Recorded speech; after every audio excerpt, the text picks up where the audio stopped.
It's only a kick, a jump, a block. It's only a serve. It's only a tackle, a run. It's only for the fans. After all, it's only pressure. You got this. Adidas.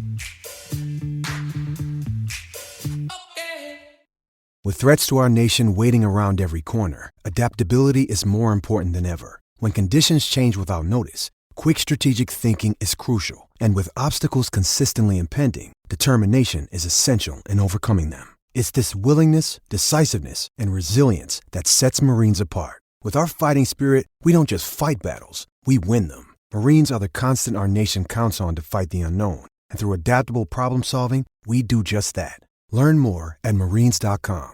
Hey guys, it is Ryan. I'm not sure if you know this about me, but I'm a bit of a fun fanatic when I can. I like to work, but I like fun too. It's a thing. And now the truth is out there. I can tell you about my favorite place to have fun. Chumba Casino. They have hundreds of social casino style games to choose from with new games released each week. You can play for free anytime, anywhere. And each day brings a new chance to collect daily bonuses. So join me in the fun. Sign up now at ChumbaCasino.com. No purchase necessary. VGW Group. Void where prohibited by law. See terms and conditions. 18+.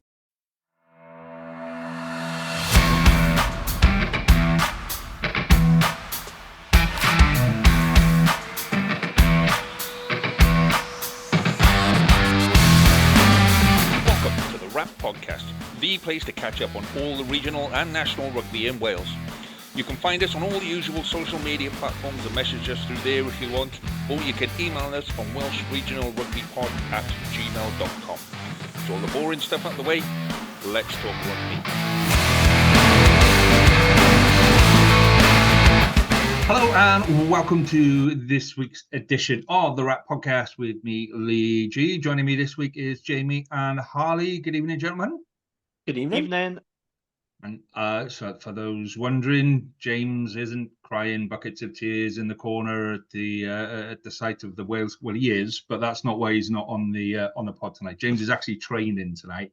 He's actually out, like, practicing getting his head stuffed up his arse by some big blokes on a rugby pitch. So that's where James is this evening, and we've changed it just for this week to account for the squad announcement, which we will discuss in a lot of detail. But first of all, before we do that, and we are going to rattle through stuff really quickly, so let's do a little bit of drink of the week. I'm going to put my hand up and I'm going to say that I haven't got a drink of the week this week, but I got a very good reason. Because we've changed days, I'm out and driving after this, so I haven't even got a glass of water. I did have a glass of water, and then I left it downstairs and took the laptop upstairs and started everything, and then I went, I haven't got a glass of water.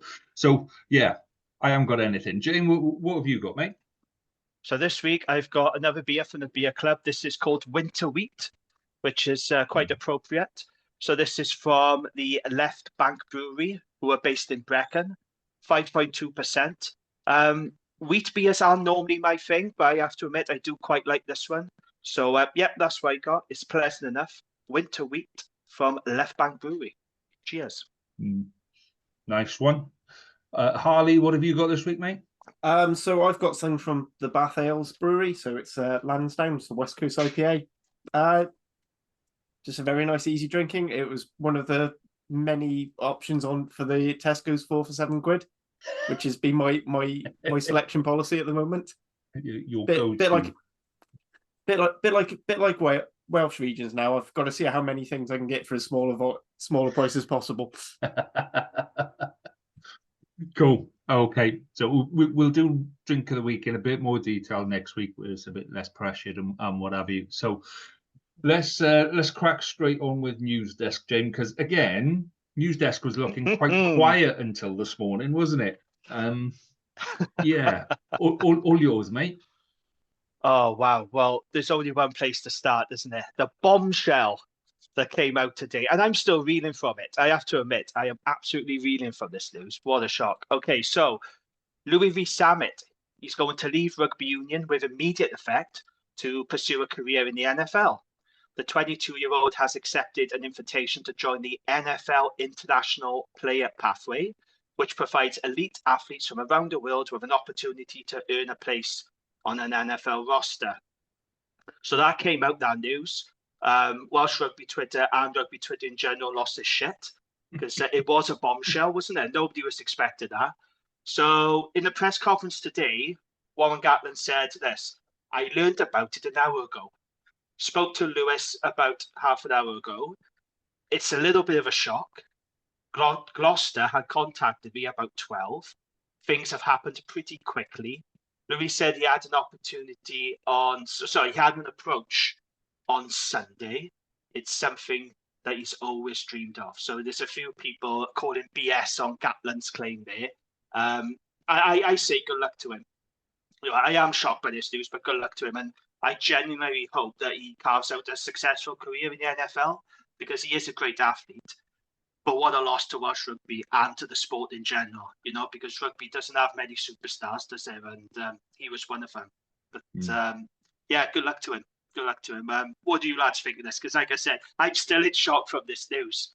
You just want him at the Browns, mate. You just be happy if he turns up at the Browns. Please. You'll be over the moon, won't you? Yeah, you would. I'd love that. Well, go on, Harley. You go first. So sort of it, like the point about him being a superstar. So my wife's stepbrother's youngest child, he's only interested in rugby because of Lewis Rees-Zammit. Like that's what you want for Christmas was a Welsh rugby jersey with 14 on the back, and he barely takes it off. And when we saw him the other week, and he's there like practicing tackling. He started playing rugby now on the wing, and it is all down to Sam. We do need these superstars. I think the big thing is, remember with the last week or the week before we were talking about Emmanuel Faye, both were saying, well, it doesn't matter because we've got Dyer, Adams and Zammit. Oh, wait, now we've got Dyer and Adams. And I was like, that makes it a bit more of a thing. But I mean, we'll go into the squad in more details. But I think at 22, there's, he could go for a couple of years and he'd come back and he's still going to be in his prime. And he might actually end up better for it. If anything, hopefully it'll give him a bit more physical, depending on how he plays. I'll be honest, I don't get the American sports ball. But too much better. I've got a couple of things with it. The first one I don't understand is why is it with immediate effect?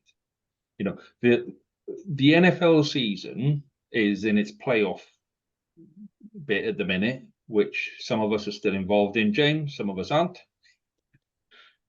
Fuck off, Lee. We did well. We had said the Browns did well to get to the playoffs with all the injuries we had. You know that. I know. But yes, carry on. I do believe you beat us earlier in the season anyway. You were one of our 3 losses. Are we talking about the Dragons now? Not getting into playoffs. Leave the Browns. Yeah.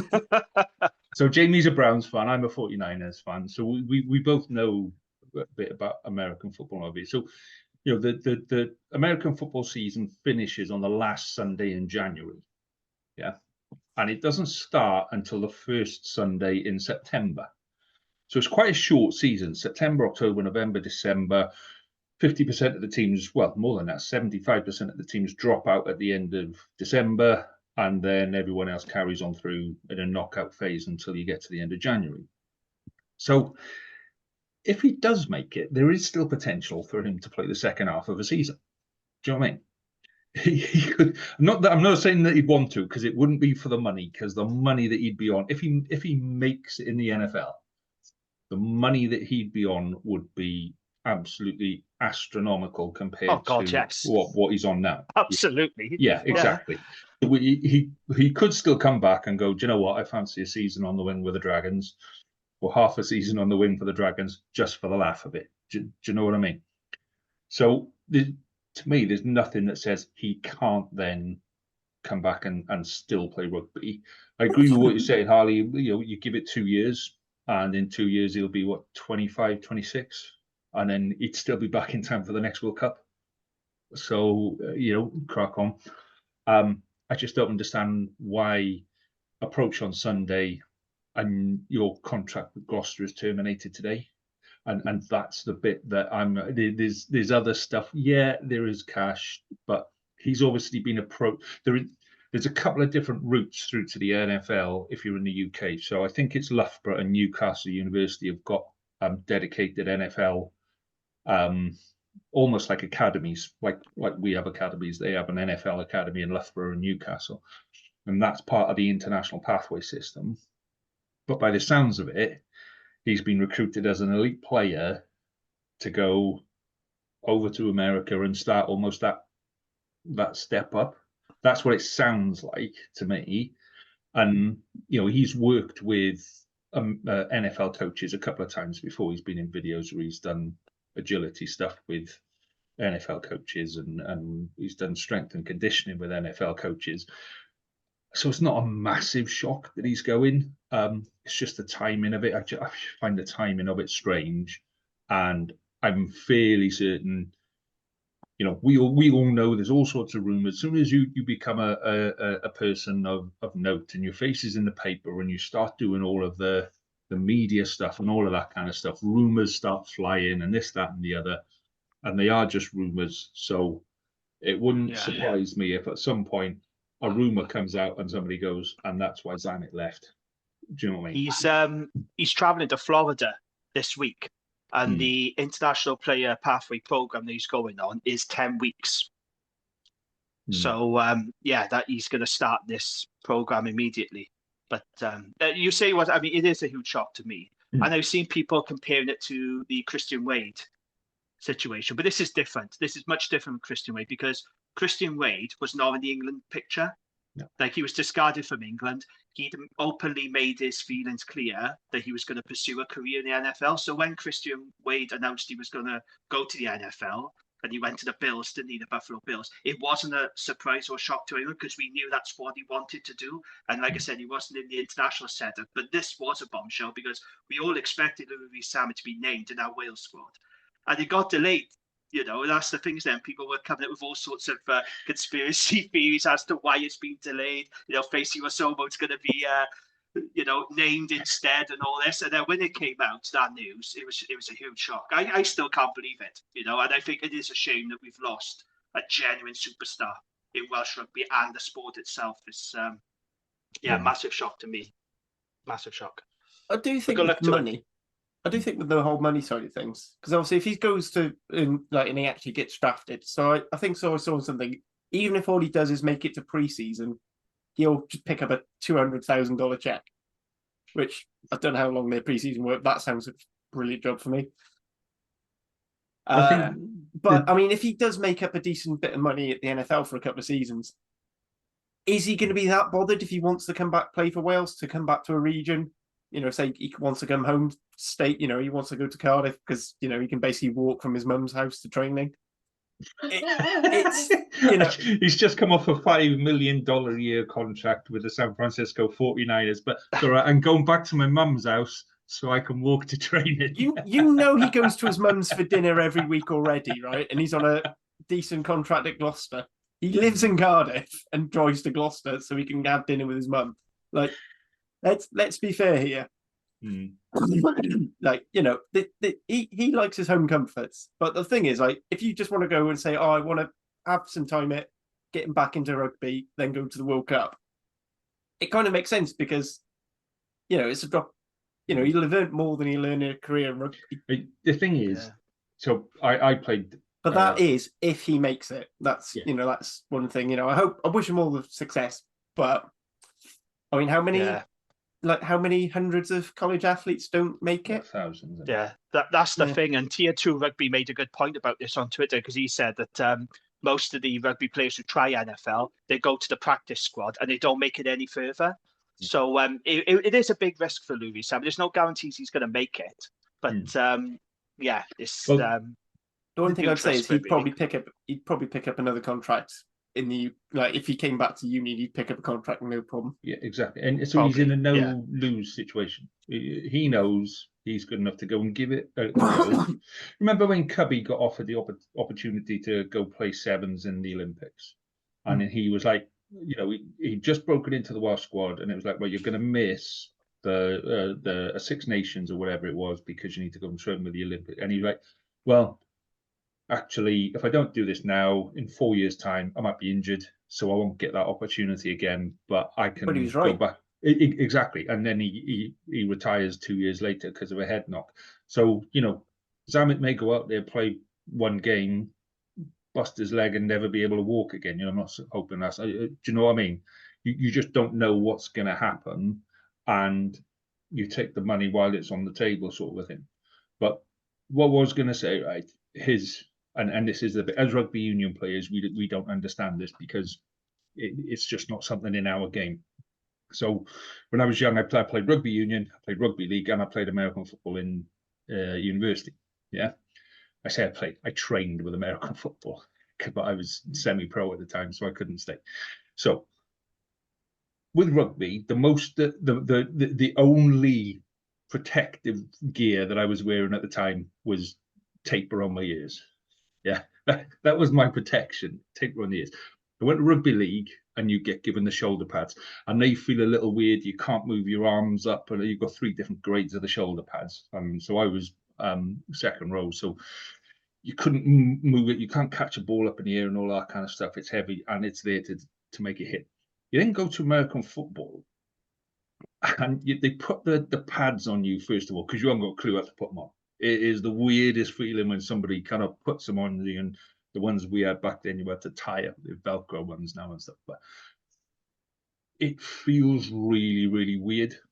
And then they put a helmet on you, and you can see like tiny slithers where you're compared to what you can see normally, and you can see this tiny little letterbox, and then you're essentially looking for a brown size 3 ball being thrown at you from about 40 meters away. Do you know what I mean? It's a really different and difficult kind of scenario to be in. So yeah, he's a great player, but there's a lot of stuff in between where he is now and signing for the 49ers, which is what I hope he does in the end, just because that's what I have. So yeah, best of luck to him, but it's a lot of questions around it. So yeah, absolutely. Yeah. Okay. So in other news then, good news for Cardiff supporters. 21-year-old fullback Cam Winnett has signed a long-term extension to his contract with Cardiff Rugby. That's good news for Cardiff and Welsh Rugby. So yeah, really pleased to see that because Cam Winnett has been one of the best players in regional rugby this season. I've been very impressed with him. So good on him. And in terms of Mason Grady, a lot of speculation around his future. A lot of clubs in England are sniffing after him. However, Wales Online are reporting that Mason Grady will turn down offers from English clubs to stay at Cardiff. Matt Sherratt said after the Harlequins game that we're confident we'll keep Mason. And again, that'll be a big boost, not just for Cardiff, but for Wales. So fingers crossed he will stay in Wales and reject those offers from England. And then just a final bit of news then. So Lance Bradley, who we know is the new Ospreys chief executive, well, he said that the region are looking to move away from the Swansea.com stadium. And let's be honest, this is something he should have done years ago, quite frankly, but better late than never. Bradley has held talks with the landlord, Swansea City Football Club, and he's confirmed today that there will be a Q&A event before the Ulster game on Sunday, February the 18th. So any Ospreys fans who are headed to the Ulster game, there will be a Q&A. Get yourselves down to that, and you have the opportunity to ask Lance some questions about the move and potential options and what have you. And speaking of Q&As, I understand this went down in Cardiff, isn't it, Harley? Would you like to tell us about it? Yeah, so there's going to be an online Q&A as part of CF10 Trust, Rugby Trust, with the, I forgot his name, Dave, something. I keep forgetting his surname. Basically, the supporters representative to the Cardiff board, he does a regular Q&A every 3 to 4 months or so. So that'll be on the 30th of January. So there's still plenty of time to sign up to Cardiff for to the CF10 Trust. So it's £1, and that's you sorted for life. Then you just need the email, and they'll send you the Zoom link. As I said on the Cardiff Central pod, if anyone does want to sign up to it and doesn't get the email for the thing, DM the Cardiff Central X Twitter account or the Facebook group, and I'll try and get that link over to you. Or you can, if you message the CF10 guys directly through their channels. Which again, there's a good chance it might be me who's dealing with it because I'm in charge of the socials that week. Okie dokie. Are you saying that you're getting all like admin stuff sorted now? Are you putting your hands up as I'm good at admin? Is that what it is, mate? Just I'm supposed to just do social stuff. I'm just my remit is to big up Cardiff, take the piss out of the Ospreys. But any other things, I'm happy to help. Okay, well, that sounds like that's a very similar remit to what we have as well. So big up the Scarlets and take the piss out of the Ospreys. What about yourself, James? Anything like that with you? Big up the Dragons and take the piss out of the Ospreys? Is that on your agenda anyway? See, as a Dragons fan, I don't like taking the piss out of other regions because of where we are. If we were a better team, I'd be a lot more confident in ripping into other teams and their supporters. But given where we've been the past few years, I just don't feel comfortable as a Dragons fan ripping the piss out of other teams because it's just not right to say. Maybe when we're a better team, I'll be a bit more confident in doing that. Yeah, so that's something to look for in the future. When Jamie stops ripping the piss out of you, you know the Dragons are having a good season. You know things are on the up. Cool. So any other anything else on the news desk this week, Jamie? No, that's it, mate. We're all done. We're all done on the news desk. Okay, so we're quickly going to run through fixtures from last weekend, and then we'll do a quick preview of games for this weekend, and then we will crack on with all things Welsh Rugby Union related. So, who wants to start with last? Oh, I tell you what, Harley, you go first on last weekend's, mate, because I've had nothing but bloody Cardiff Blues supporters giving it this about how good it is to get bloody 50 points put on you. So go on, you give us the Cardiff Blues, and I use that term specifically. Give us a Cardiff Blues. Can I just say, Cardiff Blues have European pedigree. What we saw last night was purely Cardiff rugby. Other than the first 20 minutes, we didn't score after the 23rd minute or something like that. Like, it wasn't good. Like, you can say, oh, well done, it was a sellout. The atmosphere was great. Yeah, it was a great atmosphere if you're a Gwyn's fan. Because all I could hear was Harlequin, the chants for Harlequins and their song, which I have no idea what I think it's just called the Harlequin song. I just thought it was crap. It was just a very bad game. But also, I feel like it's one that we can just park and get over with it. I thought that meant we were out of Europe. It turns out if we win in Racing, we can still get through to the round of 16, or with a few less points, we go to the Challenge Cup. I thought I was going to basically be like, right, I don't have to think about Europe anymore. But no, this competition's gone mad. It really has. Can we have like a sensible format where actual good teams make the knockout? It is a strange format for both cups. It is a strange format that it almost doesn't feel like a cup competition. It almost feels like almost like X Factor, where you go in and you show what you can do, and then after you've had a go at it, somebody turns around and goes, "Okay, I like you, you, and you. You can come through," and you're in the next round. It confuses me sometimes. So yeah. The amount of people I've seen who say they just don't pay attention until it gets to the round of 16 and then serious. I mean, one good thing is, unlike the old European format, we're at the last round and there's plenty still to play for, whether it's home ties or actually qualifying. But yeah, I mean, nobody's got a clue what's happening. 50 odd points twice shouldn't have a chance of going into the knockouts. Yeah, but yeah, I was surprised how bad we were against Quins. I thought it'd be a lot. There'd be a lot more on offer. I thought we'd at least score more than twice. I didn't think pattern though. There's a pattern developing with Cardiff though, Harley. Yeah, we're really bad after the first 20, and then we can't pick up. Our bench is just not strong enough. You guys go 100 miles an hour in the first half, and there's a big drop off in the second half. I've watched Cardiff a lot this season, and it's becoming a regular theme. But even against the Dragons, there was a big drop off in the second half there. And for the first 30 minutes, I thought Cardiff was great. Yeah, I understand, because you were well in the lead, and you took your foot off the gas. That's fine, but it is a theme that's developing. And the first 30 minutes, I thought Cardiff were really, really good. But I think what really hurt him was that try from Beer just before halftime, like very contentious try. I don't know what your thoughts on it were. Big debate on social media. Do you think that was a try? Do you think that was the right decision? I think they ruined a perfectly good. That was a perfectly good try-saving tackle that got spoiled there. Mason Gray did incredibly well, didn't he? Really did. Fair play. I mean, bear in mind he's on the other. He starts the play on the other wing. And manages to get through. I think the biggest worry for me was, I mean, I know people were saying about how the pack was a bit bullied, but the really worrying thing was how easily we were torn apart in the midfield. Yes, Hollow and Rainilo did not have a good night, did they? They really didn't.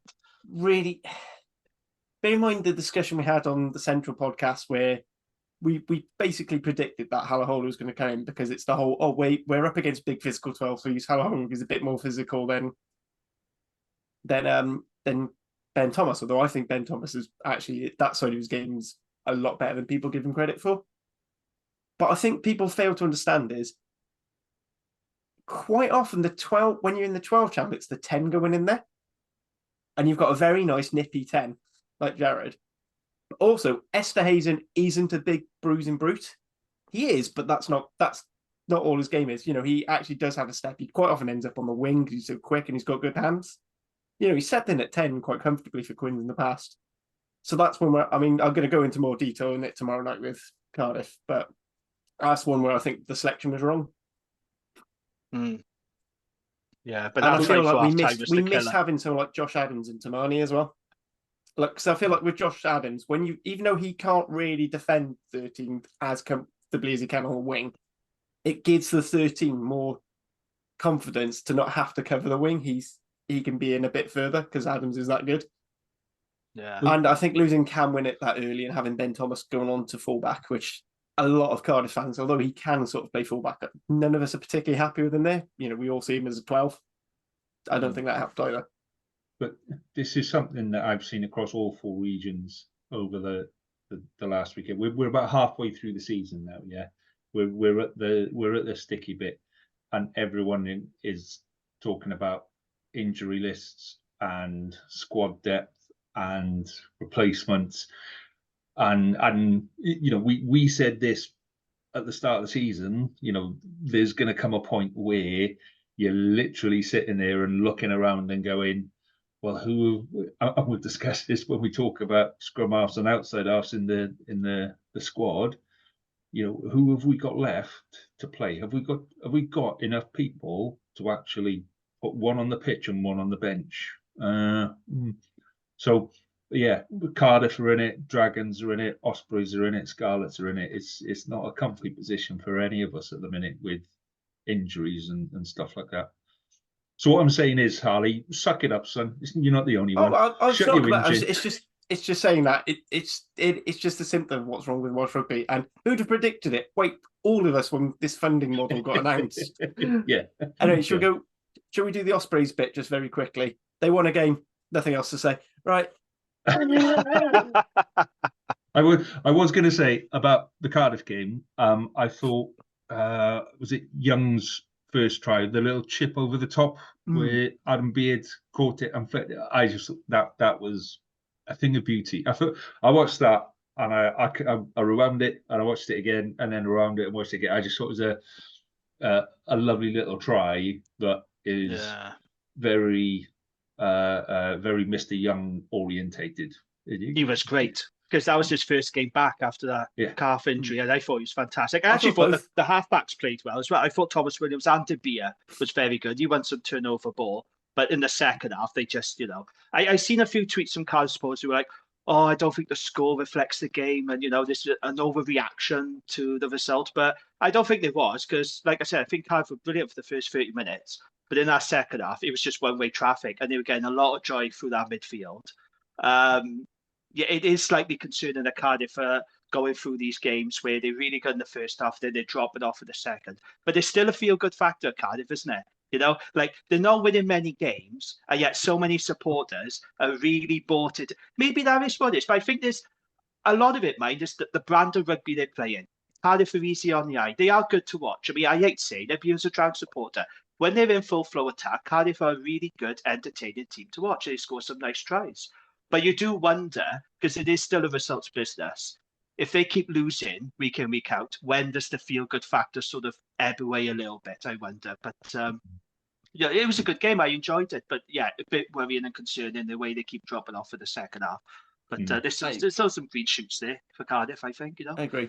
In terms of the scoreline, I think we probably might be about 8 to 10 points in the difference wrong, because I think that that last try at the end wasn't a try, and then that time when it's that maul where Ern Hurts clearly comes from the touchline into the maul, grabs the ball, and you're like, how did none of you see that? He's 6'9". Dylan Lewis, though, scoring a try to rub salt in the wound. Scoring a try and winning he won a scrum penalty. I know, he won a scrum penalty. Dylan Lewis, just when you thought I was going to rub salt in the wound enough, he actually won a scrum penalty. Oh, my days. That's because they were busy laughing at him. They're going, you, again. And then they all just collapsed laughing. And that's where he gets the penalty. I'm convinced he must have licked Corey Domachowski's ear on and he giggled and fell down. Like this, there must be some sort of like secret thing he knew from the changing room, because it's like I've never seen that. The best old bloke in a scrum that I've seen. So when I was playing years and years ago, and I was playing for the seconds for some reason, and there's an old bloke, a proper old timer.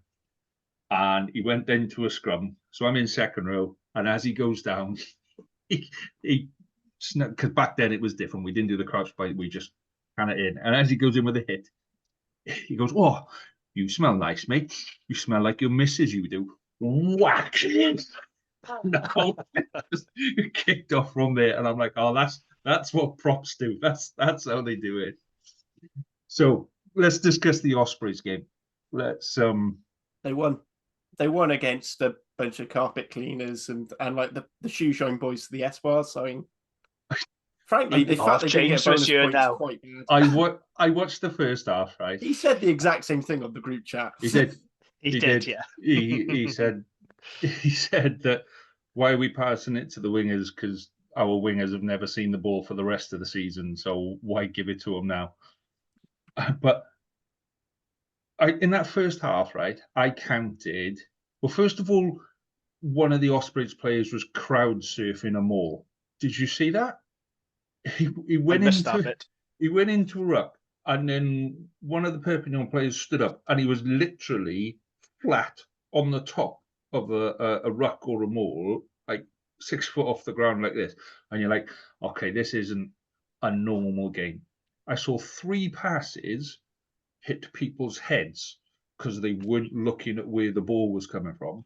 I saw 4 passes go to floor where, you just, in training, you just like, just throw the ball anywhere and see if someone catches it.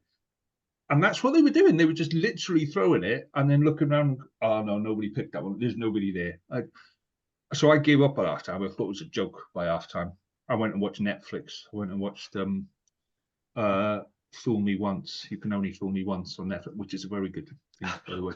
But yeah, so I gave up at halftime. I thought, it just. I mean, to be fair, Perpignan did look like a team of strangers who just turned up to a stadium to play a game of rugby. In fairness, I mean, the amount of times they dropped the ball, I lost count. I mean, they were a bit shambolic. However, we do have to give Osprey some credit here, right? Because they are down to the bare bones, right? They got 23 players missing. And let's not forget, before the game started, George North was ruled out for illness.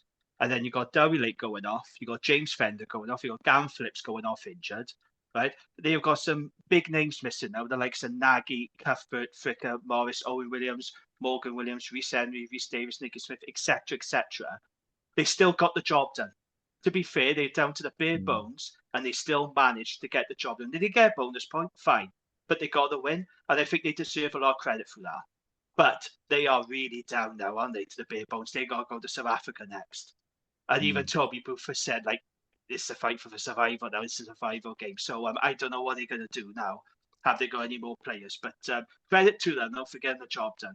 Because you only beat once in front of you. Yeah, but the amount of balls that were on the floor, because they literally didn't need to create anything. It was just, we'll wait until they throw the ball into an empty space and then we'll pick it up and do something with it. Yeah. It was one of those kind of games. So yeah, it's not a game that you hold up and go, look how good we were. Like you said, Jim, it was, we got the job done, we won, and then you move on to the next game. It's not a kind of game where you go, it's not going to be on the show reel at the end of the season. It's not a classic, but a shout out to Yastin Hopkins as well, because I thought he was terrific, and he's got gas, that boy, isn't he? He was really, really good, in fairness. But no, I think they deserve a lot of credit. the Ospreys, because like I said, they are right down to the bare bones, and they got the job done. And full credit to them. But South Africa up next, and I'm sure that they really didn't want that game coming up, did they? Of all the games, at of all the altitude. places to go to, I know they could have really done without it. But good on them, and they're through to the last 16. So whether they'll win it or not, or quarter final, remains to be seen. But they've done it. They do what they need to do. Ospreys and European knockouts. They are the island of club rugby, and they can't win a quarter final, unfortunately. Well, that changes. 16. That's fine. Hope so. So let's talk about Dragons then, Jim. How did your weekend go? You know when I said I wasn't going to pay to watch the Dragons on EPCR TV? You did. Guess what? I ended up paying for to watch this game. I know. What a sucker I am. And I knew I was going to regret it. As soon as I pressed the button to confirm my card details, I knew I was going to regret it. I never missed opportunity for the Dragons, I'm afraid. So I finished Zebra 20, Dragons 17. First half, we were really good, actually. We were 12-0 up. Kai Evans kicked all his points. We were making all the right decisions. We took all the points on offer. We were controlling the game. We had a lot of chances in the 22. Didn't take them, but we were kicking all the points on offer. And then sort of towards the 30-minute mark, Zebra came back into the game. And the Dragons do what they always do when they're under pressure. They can see the load of penalties, and then Zebra come into it. So I think it was 12-8 at half-time. And I was still reasonably confident, actually, that we would see the job. We would get this job done, because I thought we were in control for most of that first half. And then in the second half, well, I mean, I hate using the cliche game of two halves, but it really was a game of two halves, because Zebra came out and they were absolutely firing. Full credit to them. They were very good. Dragons dropped off, didn't show up in the second half. And Kai Evans missed 5 points from the tee in the second half. He missed one. Now, it wasn't quite as bad as Costello, but he did miss a penalty in front of the post in the second half, which I expected him to kick with his eyes closed, to be honest. So he missed that, and then he missed a conversion from Jared Ross's try. So that proved to be quite costly. But in the second half, it was so strange, because we went through a period of, Dave Flanagan mentioned after the game as well, we went through a period of like 20, 25 minutes. We didn't have the ball. It was just all Zebra. We could not get our hands on the ball. Zebra just controlled our second half. A full credit to them, because they did deserve that win. It's left Dragons in a tricky spot now, because they have to beat Sharks to guarantee qualification. So they've made it hard for themselves, as per usual, but they did come away with a losing bonus point. But very disappointed. And look, if we're serious about, no disrespect to Zebra, we know they're a good team. We know they're improving. They've got some really good players. But if we're serious about Dragons improving now and being more competitive, well, I'm sorry, we've got to be beating the likes of Zebra now. We've got to be beating them. And it's just another wasted opportunity. Could have guaranteed qualification. That hasn't happened. We got to do it the hard way now. So a good first half, a very poor second half, and Dragons have it all to do against the Sharks. So, very disappointing. But it could have been worse, in fairness. We could have come away with no bonus point, but very disappointed. I agree with what Dave Flanagan said. He said in the first half we controlled the game. It should have been it should have been game over at half time. He's spot on. So it's funny, is that I've moaned so much about the Dragons' defence this season. That's been an issue, because we don't have a defence coach. For this game, it was actually our attack that let us down, the lack of accuracy. So, very disappointing. All to do on Sunday. And, it's a golden opportunity blown, but the Dragons are free. And if we're going to qualify now, we got to do it the hard way. But on the plus side, the Sharks have been shit this season. Yeah, there is that. Which is where they walloped us, didn't they? Yeah, but they walloped us. You forget, they absolutely destroyed us when we played the Sharks last. So I don't know if you guys we'll talk about fixtures. We'll do fixtures coming in a minute. Yeah. But I was going to talk to us about Scarlets. No, I was going to pick up on one thing there, James. And again, we'll discuss this at the very end. Dave Flanagan or David? Now, and you know why? Yes, I know. And Harley mentioned this as well. So on the Dragon's Lair podcast that we did. Actually, now we mention this, can I just say a huge thank you to everyone who's listened and sent us feedback on that. So that episode that we did with David Buttress is our most listened to episode. You can confirm the figures as well. They're pretty good out there.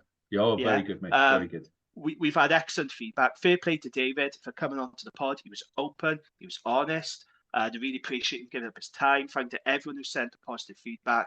So on this podcast, David Buttress was referring to Di Flan as David Flanagan, and it did take some getting used to. It didn't sound right, did it? It did not sound right. I've always known him as Di Flan. It's either Di Flanagan or Di Flan, but he was calling him David Flanagan, and yeah, it did throw me a little bit at first. So I know where you're getting at, but there was yeah, it was a good chat.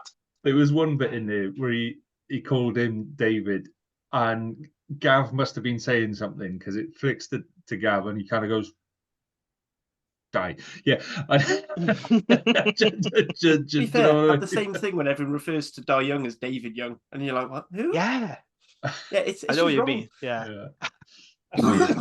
I just want to pick up one thing with Zebra though. Beating Zebra for Dragons really is an upset, because I don't know if you guys listen to the Pirate Rugby pod. So obviously, your co-host on Scott's Feeder, it's been on here a couple of times. Hugh. Sorry, but Hugh Griffin is always going to be known as Catboy. Have you listen to the Scarlet Fever pod? Hugh Flatcap on the Pirate Rugby pod. Have you seen this? Have you seen the Scarlet's pod this? Yeah. Have you seen the Scarlet's pod this week? Not yet. I did watch it, yeah. So see our names here. Hugh is on as Catboy. Grump, weren't you? You was down as Grump. I was down as the Grump. I was going to do a thing about the Grump. I had some stuff to moan about. We were having such a good pod. I went, I can't bring it down.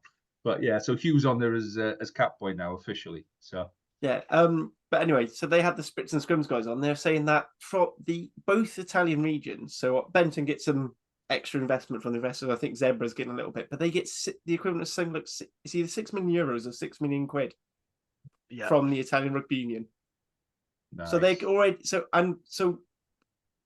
from next season we'll be getting 3/4 of what Zebra and Benetton get before their sponsorships for player money, and you're like,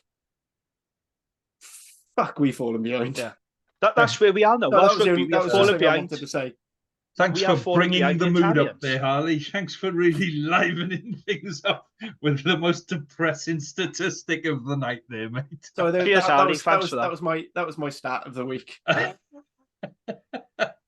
I get your point. I do get your point. I still feel like Dragons, there are certain games that Dragons target as win. And I'm sorry, but Seaver should always be one of those. That's not disrespect to Seaver, but that should be a game that Dragons should target and win. And I'm sure Seaver will say the same thing about the Dragons, but that was a winnable game. We had a squad that was good enough. Although, interestingly, Leon Brown was dropped for this game, and Tane Basham was overlooked.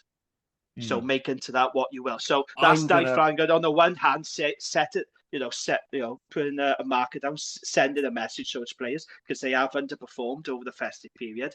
But on the other hand, is this a sign now that they're moving on out and Di Flanagan is bringing the other guys through? So I just thought that was interesting, that's all. I'm going to, particularly on one of those names, I'm going to pick on a couple of things I've seen on social media. When we go into the squad proper, are we going to do previews first, or? Well, we got the Scarlets game first, mate, which will be very quick because I didn't see it. So I'm only going on what people have told me from watching it, and some of the commentary that I've seen and bits. I can give you a quick breakdown if you want. No, I'll fucking do it, Arlie. Shut your hole for a second, fella. Fucking hell, man. You've had your bit. So.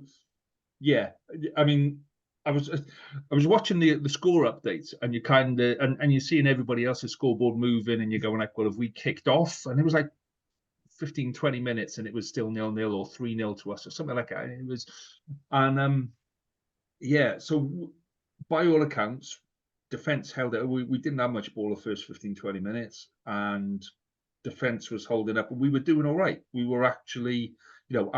Our Achilles heel so far this season has been defence, where we just running around like headless chickens, and we just couldn't stop anything. We couldn't turn the ball over, nothing. And it looks like step by step we're actually improving stuff. The scrum is improving, the line-out is improving, defence is improving, attack is improving. It feels like we're all starting to, and then Johnny Williams puts in his audition for WWF wrestling, comes off the top rope with a flying headbutt and takes out, I think it was second row or whatever. But yeah, definite Redley. Any complaints about that decision?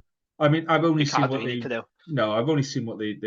they've shown on the telly. And if you're going to go into a tackle standing up, then you open yourself up to to that. It's really disappointing. A player that should know better. It's not the first time he's done it. And that's why I sent a comment to the group. As far as I'm concerned now, with the way things are, if you're going to keep doing it like that, you become a liability. You just signed your transfer request. And I rate him as a player. I know James doesn't, but that's because James can only see things in black. So it's he's run all over. When he's on form and going forward, he's unstoppable. He can pass off both hands. He can kick. He can run. His defense is rock solid. So the issue is he keeps giving away penalties and red cards and what have you. So yeah, I got no issues with it, but we then didn't readjust quick enough. And I think again, it's one of those things. In hindsight, you look back at it and you go, should we have taken off, one of the back row and brought on Johan Nicholas ahead of when we did? And if you take up those middle 20 minutes where they scored 30 odd points in 20 minutes, we won the rest of the game. We won the 60 minutes the either side of those 20 minutes in the middle. It's just sod's law it took that lot. But I still see the same people saying time for Peel to go, etc., etc. But I'm thinking actually we've started to turn a corner where in fact, I think we've probably turned that corner in the Ospreys game. We should have won that Ospreys game. It was our own fault. The Dragons. Yeah, the Dragons as well. I think we didn't deserve to win the Dragons, to beat the Dragons, no, I agree. But we should have. I think we deserved to beat the Ospreys, and we didn't. And it was all our fault. It was in our hands. We weren't relying on interceptions or drop balls or anything like that. We created 6 clear try scoring opportunities and we screwed them up. But we hadn't created 6 clear try scoring opportunities for the whole of the rest of the season. Now we're starting to get back into, okay, let's play it this way and let's do that. So yeah, there's been a lot of shit thrown around. Starts to feel like we're heading in the right direction. So I'm not bothered by that loss. So Lee, is it true about the rumours that Peel have signed a contract extension at the Scarlets? By all accounts, yeah. Around, isn't it?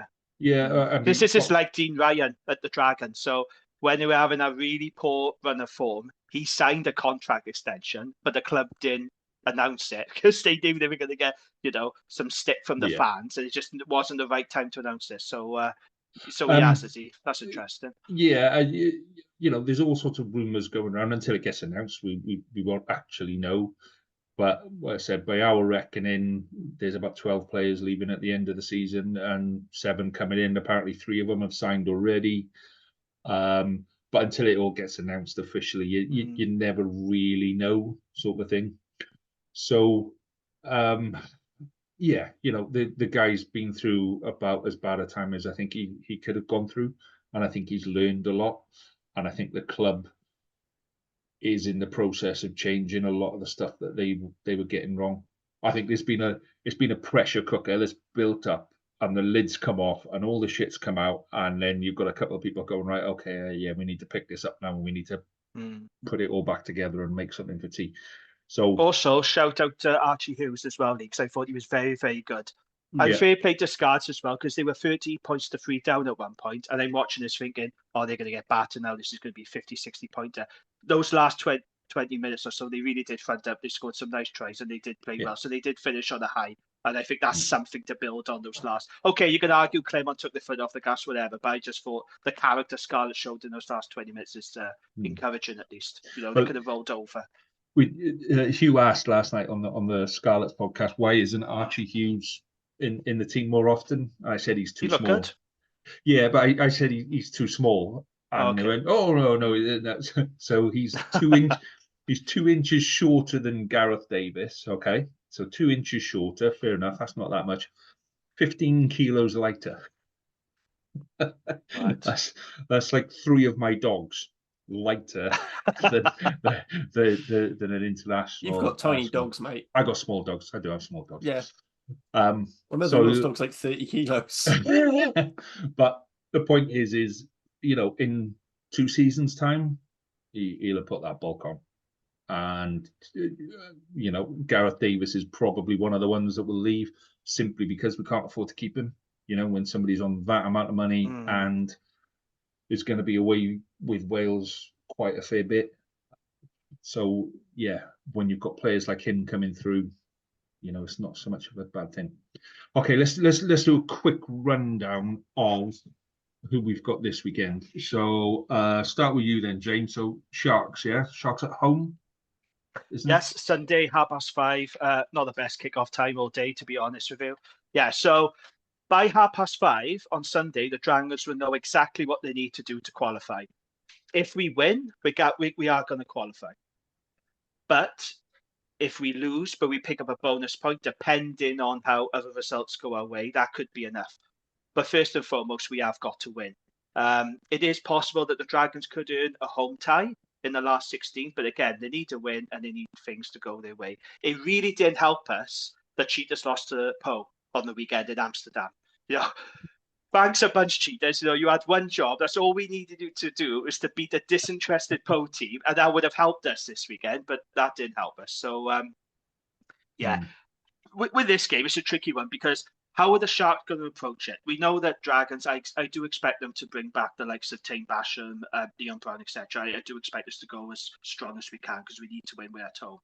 How are the Sharks going to approach it? So they're guaranteed qualification at the top of the pool. When they played Oyonnax on the weekend and they thumped them, they had Eben Etzebeth, Oxley Nish, Makosa Mapimbi, Lucano Am, Jalen Henriksen, and Grant Williams. Are all those guys going to come to Newport on the weekend? If not, great. It's still going to be difficult. But if they are, we're in big trouble, aren't we? So, I'm dreading it. Although on the one hand, it is going to be nice to see those World Cup winners on Newport, on my doorstep. It's going to be great. But, I'm a bit nervous about this. I just wish we was in a position where we didn't have to win. If it was just a case of, we're already through, it doesn't matter. But Dragons, though, they're under pressure to win this game. And that's the position we really didn't want to be in. And the fact of the matter is the Dragons should have been 3 from 3 in Europe. We should have beaten Po. We lost in the last minute. We should have beaten Seabra, but we haven't. Credit Seabra for getting the win. But like I said, we got to do things the hard way. So, I'm a bit nervous about this one, and fingers crossed we can get the job done. I think we'd all like to fully be loaded Sharks. I think we'd all like to be in the position where we didn't have to win to go through, James. If we didn't have to win to go through, we're in the final every week, mate. I know, but the Sharks are fine, aren't they? And Cheetahs are fine. They don't have to win their games. One is saying it's now the Dragons. Well, we may not necessarily have to win. Like I said, depends on the results. But the likelihood is we are going to have to beat the Sharks. And if they're coming down here fully loaded with their Springbok World Cup winners, then it's going to be very, very difficult. Oh, by the way, on the Dragons Lair pod this week, we are joined by a special guest. We're going to be joined by Angus Usher, who's a sports analyst and Sharks fan. Really good follow on Twitter, so he's going to help us preview this game. So, I'm looking forward to it, but I'm also dreading it as well, because if they come down, you're fully loaded, then, it's going to make the task very difficult. So your prediction for that then, Jim? We'll just do your prediction on your own game. We won't bother doing everyone's prediction on every game. So your prediction on the Dragons and Sharks? Well, look, Dragons have won 3 games in a row at home at Rodney Parade, and there is a big focus now on getting results at Rodney Parade. So for that reason alone, I'm not confident in saying this, mind. I'm not saying this because I'm confident. It's more hope than anything else. I'm going to say Dragons by 4. I think we'll just edge it. But if they come down here with, the World Cup winners, then... it could be Sharks by 20 or 30, couldn't there? But fingers crossed we'll do enough to get the job done. How many games this season have you predicted a Dragons win for, mate? Have been 2 or 3, I think. I was going to say, there's not many. I think we might have to frame that one. Jamie's predicting a win again. I'm trying to be positive. And after my chat with David Buttress, I'm more enthused. I'm trying to get on board. I mean, it does help if you win more games, doesn't it? Then you could be more positive. But I'm going to go for a Dragons win. But like I say, that's not confident. That's more hopeful than anything. Okay. Harley, who are you playing this week, mate? I haven't got it written down. We are away to Racing 92 in the Disco Dome, which for all the Cardiff fans travelling out, I mean, at least it's going to be an experience. I can't see. So we're both buying for. We've both got a chance of finishing 4th in the pool. So it's pretty much a winner takes all. It depends. If Ulster do a job on Quins, then it'll be fighting for the Challenge Cup spot. So I imagine one, it's at home. Two, they've actually got something to play for. So I can see Racing being quite loaded. So I just can't see, especially looking at some of the injury lists. So we haven't got Belcher, Adams is still out. Cam Winnett. Cam Winnett, have a yeah, fractured he's jaw. out. Yeah. So I can't see anything more than just another battering, to be honest. Will you be able 30 to? points, that would be great. I was going to say, will you be able to hold them to 50 this time, or will it get crazy? I hope so. is how I'm leaving it. I'm not feeling very positive after that game. So I'll get more shit from Cardiff supporters about how I'm not positive enough on this and other podcasts. But yeah, bring it on, boys. Bring it on. Come on, let's see what you got. But it's like we've had 3 wins all season and none of them are in Europe. Like, my good vibes only last so far. I mean, when it came out at the start of the season, well, not even the start of the season, end of last season, when you beat the Ospreys on Judgment Day, and then it was like, oh, right, you've won the Welsh Shield, which was great for about 10 minutes, and then somebody went, that means you're in the top level of the cup, you're in the Champions Cup, and it's like, so it's been a fair. You've been expecting it for a while, haven't you? Although at least with the draw, we've got fun teams, so at least they're teams I like watching. So that makes it slightly better. Okay, it's good fun. But I would have liked one of the French teams to have actually come to Cardiff. Yeah, because I'm just not. It's like I can go and see Bath and Quins play whenever, pretty much regularly. It's a lot more effort to go see Toulouse or Racing. Maybe we'll save that one for next week, mate. Maybe we'll save that one for there. So Ospreys travel down. Well, what's left of the Ospreys side travels down to South Africa. Are they playing in South Africa? Yeah, it's Lions. Yeah, they're playing the Lions. They're playing the Lions. Yeah. So at altitude as well. Yeah. Just to finish off what's left of the squad. I mean, they could have done without this, couldn't they? Yeah, it's on the Sunday 1 p.m. I feel sorry for the Ospreys. Their injury list is just crippling, and the Dragons have been through it. We had 20 players, as I spoke about the pod before. At one point, they got 23. It's going to be really interesting to see their squad selection, isn't it? I do feel for them. You can see Toby Booth walking around Swansea going, anyone got a set of boots, boys? Set of boots and shorts? Set of boots and shorts? Are you doing anything this weekend, boys? Well, I said that. Didn't the under 18s do better? Just haul a few of them in. I think.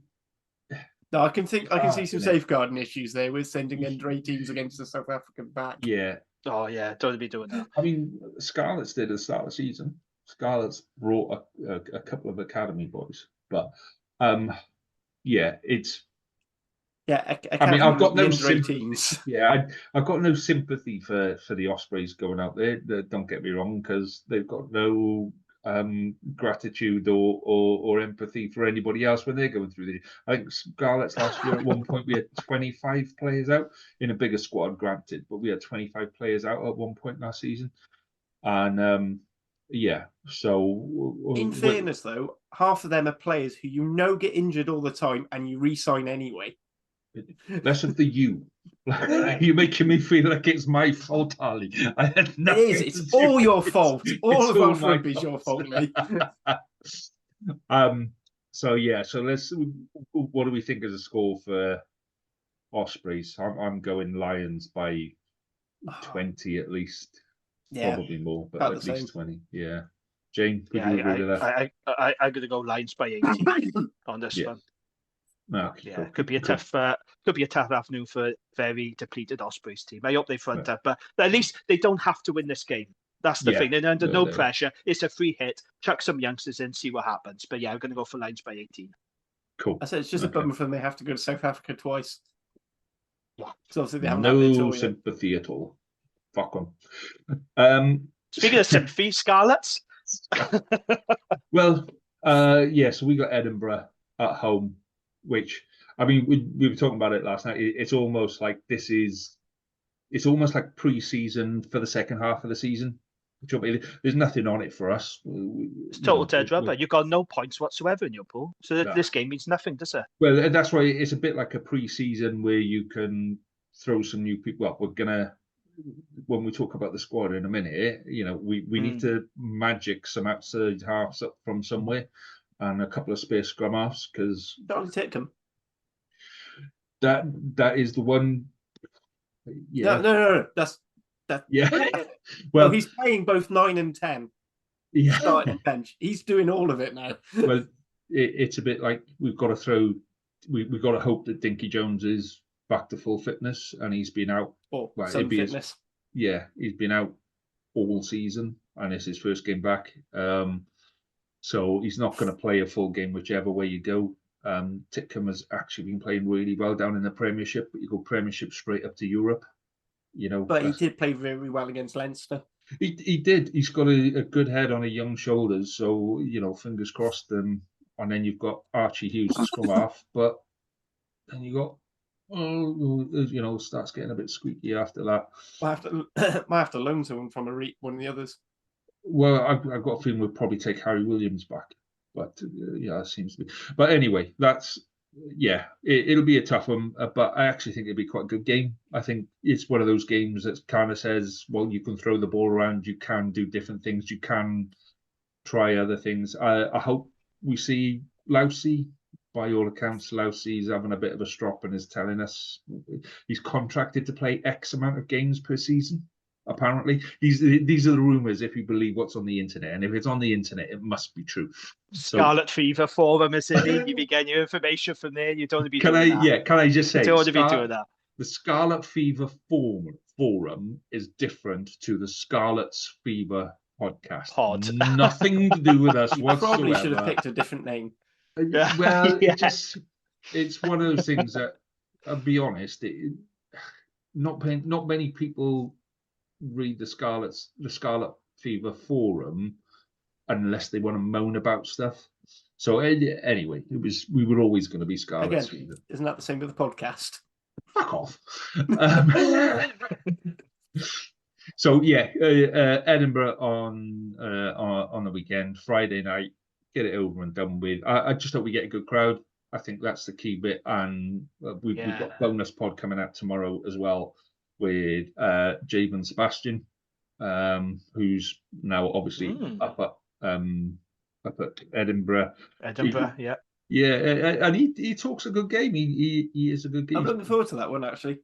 He's very honest about stuff. It's only about half an hour long, and the signal's really dodgy for the first. That's why we can't put it on YouTube, because we all had to switch our cameras off in order to preserve the thing.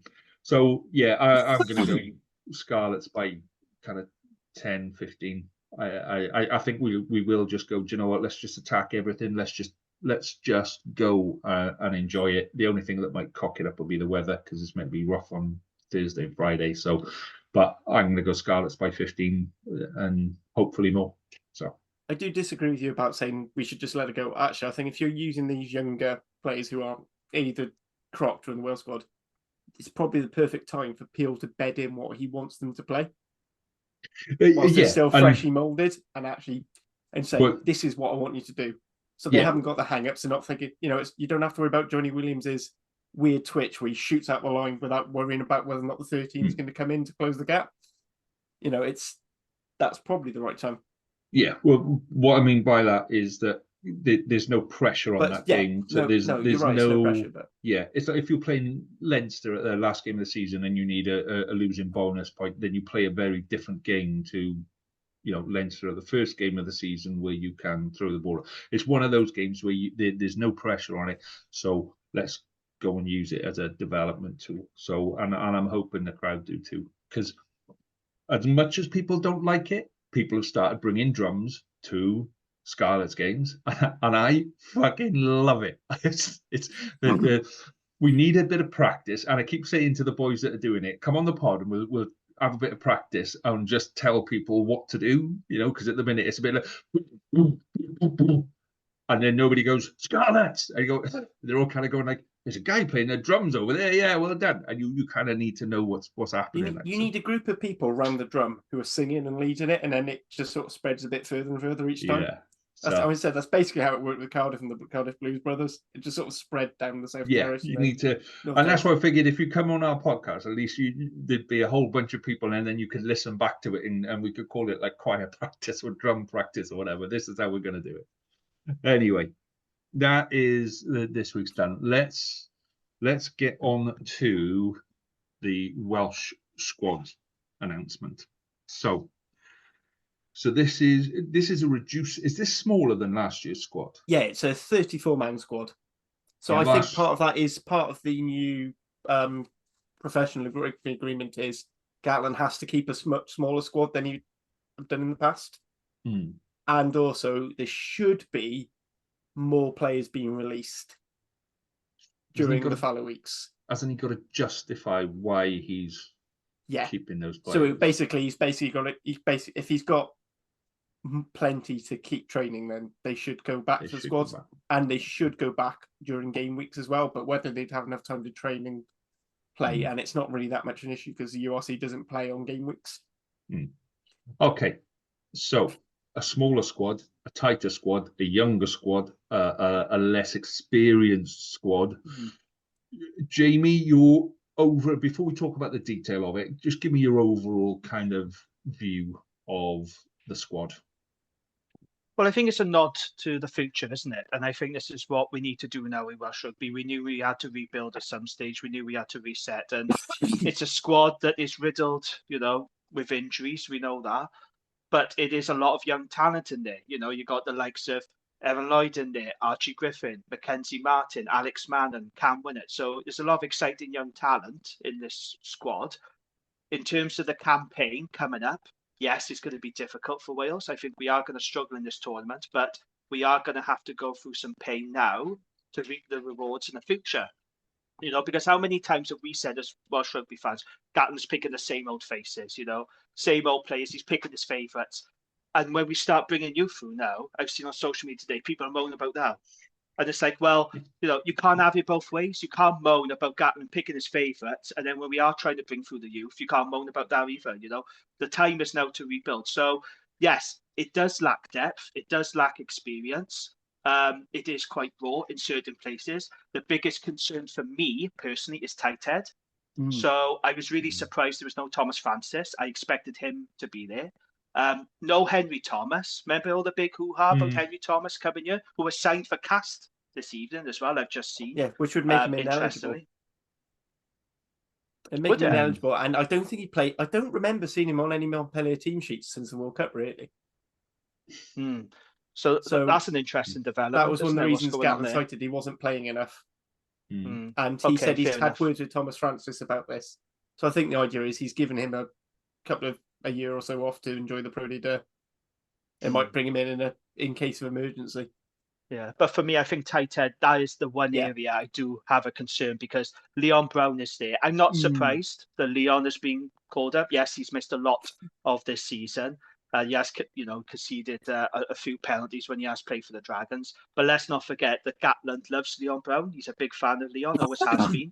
He's on 23 caps. So it is expected he's going to leave Dragons. He just needs 2 caps. That'll make him eligible to play for Wales if he does leave to go to Bristol. So I guess that's the thinking there. I'm guessing Kieran Asarati is probably going to be first choice for Wales out of the tight head options. I am surprised about the Bath Archie Griffin. I didn't see that coming. I understand he hasn't had that many games for Bath. He's third choice, isn't he? I think so. He hasn't had that many opportunities, but when he has played, apparently he has impressed. The Welsh management have been tracking for some time. But yeah, my greatest concern is tight head. But I have to say, I am pleased for David Jenkins as well. So he's the youngest ever captain of a men's Wales squad. And that's totally deserved. And I said a few times on social media, he's a future Wales captain. He's been absolutely outstanding for Exeter. He's a natural leader, really good player. And that begs the question now, doesn't it? So we know he's captain, which means he's probably going to start. Who does he start alongside? Is it going to be Will Rowlands? Is it going to be Adam Beard? I'm interested to see how it's playing out. But on the whole, yes, you look at the squad, it's a nod to the future. It's a changing of the guard. There are so many players out with injury, isn't it? You know, the Ospreys have only got 4 players in, and is it 4 or 5 players they got? Four, four. they But got. 4 players. So obviously, if they had more players fit, they would have a higher representation. Yeah. But this campaign could be a very difficult one for Wales, I would say, looking at that squad. Okay. So Harley, your overview, your So yeah, I mean, I'm despite being the Cardiff fan, although I said, I mean, some of the things I said on the pods might question that, but I'm surprised how many Cardiff players are in until you account for just how many injuries there are, particularly in the Ospreys. Because if you think of the players who aren't available for the Ospreys, you know, there's no Jack Morgan, there's no, I said Rhys Davies is sort of iffy, Nicky Smith's out. You know, I mean, if you're not going to have Tom Francis, then it leaves a spot. You know, Owen Williams is questionable fitness. Ruben Morgan Williams, who, you know, a lot of people and for me quite rightly think, you know, he's been one of the better performing scrum halves in Wales at the moment. You know, there's no Cuthbert. And I think Warren Gatland just needed an excuse to get rid of Kieran Williams out of the pecking order before the World Cup. I think pretty much all of us agree with that. You know, because that penalty he conceded was not his fault, and he basically Gatland used that as a petard to hoist him on. It's weird. I said I agree. The tight head issue's weird, but you know, in Gatland's thing, you know, some of the highlights were like, I want a more mobile tight 5, which is probably where, you know, Thomas Francis loses out a little bit in the past. No Dylan Lewis, you know, his selection, I think, because Gatland, obviously, if he's only picking 3 tight heads, he wants 2 for training, which means he's only got 1 England qualified. So I think, you know, it's an excuse to look at Archie Hughes. Yeah, I'm a bit surprised. When he was talking about fullbacks, he mentioned Lewis Rees-Zammit by name, didn't mention Josh Adams, who now I'd say he's probably played more than any of them. The 10s I find quite weird to have, because not necessarily the players themselves, but Costello, obviously, I think we all knew was going to be his first choice. And then Yohan Lloyd and Kai Evans, who I think most people consider probably more fullback who can play 10 as opposed to 10s in their own right. That's quite weird with all the different names they said. I thought Ben Thomas might have snuck in, but looking at the centres, he's clearly picked certain types for his 12s and his 13s.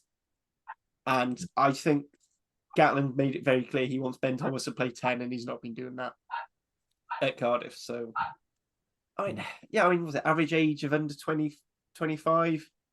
What some of Hugh, again, Hugh Flatcaps or Catboy, whichever one you Cat boy. Yeah, so Call him 10 Cat Boy players have almost 3/4 of all the caps. Only Jordan. 12 of the 34 players with 25. I said there's four uncapped players, and 5 uncapped players other than Archie Hughes is in Bristol and Bath.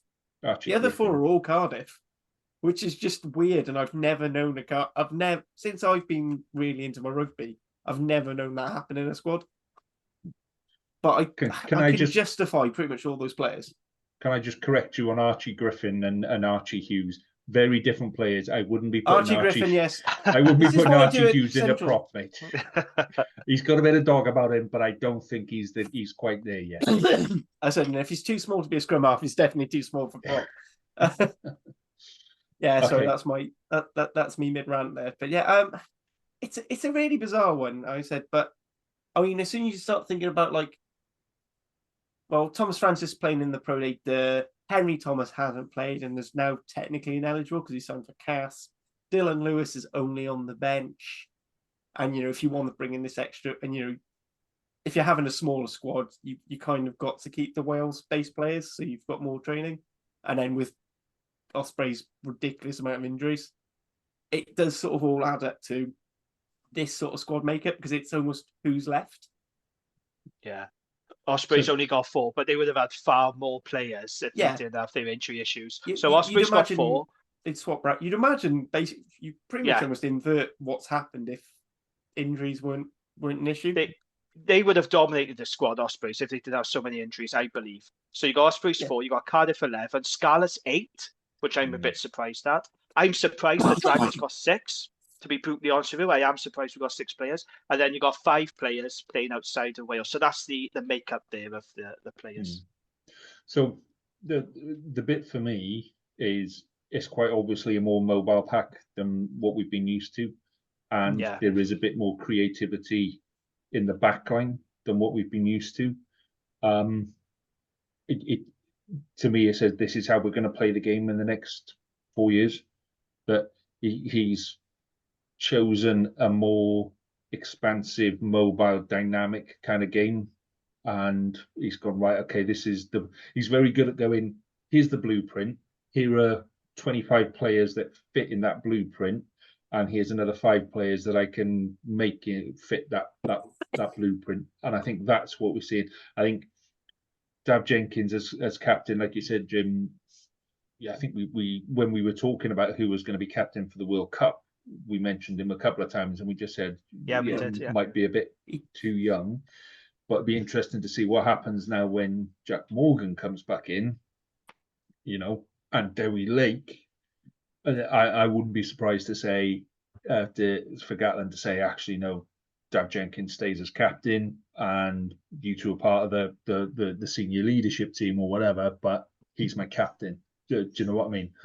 So, yeah, I can see where we're going with it. I personally, I like the look of that because a lot of that back row are open sides who happen to play blind sides, sort of a thing. They can play both sides of the scrum. So I like that in a back row. Or more 7/8 type yeah, thing. We do have one out and out blind side. Yeah, there's a mobility there that for me works better when you're playing a mobile pack. I am a bit pissed off with the fact that we've got 2 scrum halves and 2 outside halves in from the Scarlets, and I'm like, no, you've got 2 scrum halves, a fly half, and a fullback. Well, 2 fullbacks. Yeah, I mean, you look at whether you class Yohan Lloyd as an outside half or a fullback, whether you then class Tom Rogers as a wing or a fullback, personally, I didn't see Tom Rogers being in this at all. I didn't think Hardy would be in there, and I think barring injuries in the NFL, I don't think those would have been in all honesty. I'm looking forward to seeing a backline that's got Joe Roberts and Nick Tompkins in. Genuinely, I think that will just confuse the fuck out of everyone. Possibly their own people, definitely the referee, definitely the opposition. So I think that'll be an interesting one. If you then put, say for example, you've then got Yohan Lloyd. Let's go Thomas Williams, Yohan Lloyd, Nick Tompkins, Joe Roberts. That's like putting a box of frogs over hot coals. That's just going to be insane. That is. That does sound like what's going to end up being the Italy backline. I hate just Yohan Lloyd at 10 makes me. Yeah, I think he's I don't like it. I'm not. When we saw it pre-World Cup, I didn't quite like. I thought we were a bit underpowered to Nick Tompkins, Joe Roberts. I'd much rather someone else at 12. But then the only real 12 you've got is Owen Watkins, and that doesn't really, for me, that doesn't give you what I think you need. Yeah. But so, I'm again, like you, I'm very glad Joe Roberts is in because I'm a huge fan. You just need somebody inside him that's gonna. Yeah, I think he does need that. That more Bosch, like the way we've been playing is we've had Nick Tompkins, who's a bit more of a distributor, a bit more of a playmaker, although he can sort of carry. And then we've had an out-and-out Boscher outside. Yeah. Whereas I feel with Joe Roberts at 13, you need the Boscher, I feel like you need someone who's going to carry hard. Yeah. So I don't know whether or not Gatland sees North or Grady or someone moving it. Can you imagine putting George North at 12? I could see it. Because let's be fair, I just say though, to pass all the time. Yeah. Can I just say the one player I am happy to see included in this squad is James Botham, because I'm a big fan of his and I felt he should have had far more Wales involvement. I know he's had a few injuries, but this is a guy that can play across the back row, so I'm really pleased to see him. I know there was a lot of conversation about Thomas Young, but for some reason we know Gatland doesn't like Thomas Young. Him, does he? I think I'm a big fan of Thomas Young. He's terrific, but for some reason Gatland just doesn't fancy him. So I'm really pleased to see James Botham.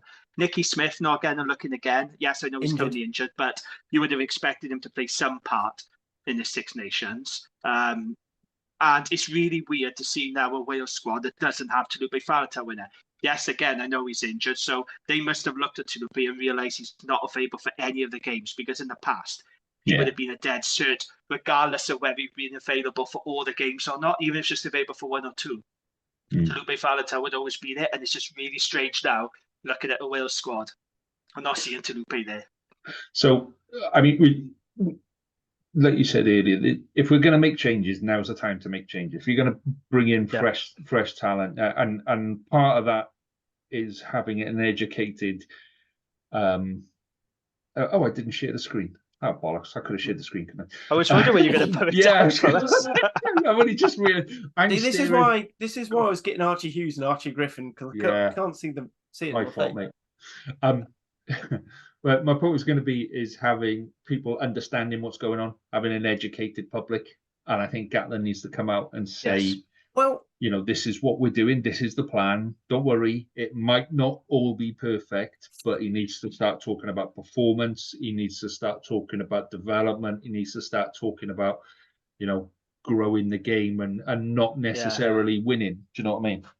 Yeah. I mean, to be fair, it shows how short people's memories are, because this is exactly what you were saying post World Cup. He's saying, I'm probably going to rest Faletau this year. I've spoken to Talupi and said, you just focus on getting 100% right. And if you're ready to go and do one last line in store, if you think you can make it to the World Cup, because I think Faletau is a player who, if fully fit at 35, you probably could still be one of the best eights in the world. Absolutely. Whether or not he's the, but, part of the problem we've had with some of these players, it happened with Warburton, it happened with Navidi, it happened with Faletau, happened to an extent with Tipuric. Not so much with Tipuric because he didn't ever really have those big injuries until the one that's pretty much put him out. Is as soon as they could physically go on a rugby pitch, they were chucked back in at top level, and then they break again. So I think actually it's quite good that Gatland's saying, do you know what, we're going to take the hurt. We're going to take the hurt this Six Nations. It's going to be developmental, and we're going to rest on these big names. And he's, seems to be doing the same thing with Thomas Francis, because Gatland will gain nothing by playing Thomas Francis. By seeing what Azarati can do, seeing if he can get Brown fit enough to do a campaign, looking at this new guy, that will benefit this 4-year cycle far more than playing Henry Thomas, who, let's be fair, is probably a bit more of a journeyman. He probably only had a season or two and at top level anyway. Dylan Lewis, we know what he can do, but and he's now playing second fiddle at Quins, although it never really stopped him and it never stopped Gatland picking Francis when he was second bit an extra, but that's by the by. He knows what they can do. Let's bring some of these new ones in. He's got experienced heads like Gareth Davis and George North, who he genuinely thinks have a shot at being at the next World Cup. So, that's one thing. The other thing is, as I said, because of the new funding rules, the squad has to be smaller. So you can't carry as many injured players. So if Leon Brown isn't quite 100%, you can't, he hasn't got the option of having the full thing. So he's confident there. We already know Cam Winnett probably isn't going to be available until the third week. So that's one name off. You can't really hold then a second, injured player because, thing. But the joy is we've got Ewan Lloyd and Kai Evans as main fullbacks. Josh Adams can cover. So we've got enough. With Mason Grady playing wing and 13, you can sort of cover that. So you can't really go say, oh, well, Faletau might be fit for the last couple of weeks, but we don't really have the depth. We don't have covering the back row because we're bringing in Alex Mann, new cap, Mackenzie Martin, new cap, both very young players. We're bringing James Botham in from the Cold, who, probably fills that Jack Morgan role of can cover the whole back row. And are similar players. I'm not going to try and say that Botham is a better player than Jack Morgan. But, if you look at how they play the game, they are quite similar in how they go about it. They're very abrasive. They're good over the ball. They tackle really well. And they're actually very good in tight carries and surprisingly good out wide. Okay. So we're nearing the end. Okay. Yeah. So I'm going to ask you for one name each, okay, of a player from the current squad, who at the end of the Six Nations, you're going to go, oh my God, that was no wonder they were in the squad. Yeah. So pick any one of those players there. Can you see this? Can you see the screen now? Have I shared the right screen? Right. Okay. Yeah. I've actually got. So you get to pick one of those players, and you go, "Wow, I wasn't expecting that. That's been a real breakthrough for them." So Harley, you're first, mate. I think the one the one almost you kind of it has to work this well is probably Archie Griffin. Because we need that depth at tight end. If he's come out of the blue, he needs to stand out. Everyone else, we sort of all have an idea of what they're about. Okay. Jane, your breakthrough player prediction? If he's given the opportunity, I'm going to say Cam Winnett. Because what's really impressed me with Cam Winnett is how calm and cool and composed he is, especially under the high ball. He never looks flustered. And I've been really, really impressed with him. I think he's an outstanding talent. And I'm interested to see. He may not get much game time during this tournament. I don't know. I suspect they might go with Kai Evans at fullback. But if he is given the opportunity, I do think Cam Winnett can step up and show his class. But that's the challenge, isn't it? You know, it's all very well doing at club level URC because these kids come into the national setup and transfer their good form. But for me, I'm definitely going to be keeping an eye on Cam Winnett because I think he's a very talented young man. Okay. And for me, I think the player that I'm most looking forward to seeing is Alex Mann. I've been really, really impressed with him with Cardiff so far this year. And I think if he takes, anything up to that top level, and by the looks of him, I think he can. I think he's gonna be our next. Right? He's solid at 6. He's definitely on the paper at 6. And it throws a whole load of issues into your back row. But I think he's the player that I'm most looking forward to seeing, and I think we'll do well with him. So, I tried not to pick a Cardiff player. Well, I'm just gonna do one now from. If I was an Osprey, I'd be looking at that squad, and I'd go, the player I'm most expecting most from this season will be Nicky Smith. So on that note, gents, we are done for the evening, and I will catch up with you all again next week. Have a good one. Enjoy it, gents. All the best. Ta-da. Take care. Bye now.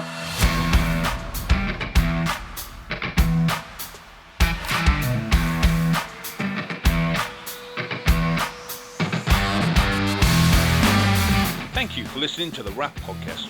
We hope you enjoyed listening as much as we enjoyed recording it. Please do rate us and tell your friends, as it really helps us to grow and get better. We'll be back next week with more of the same, and until then, enjoy your rugby.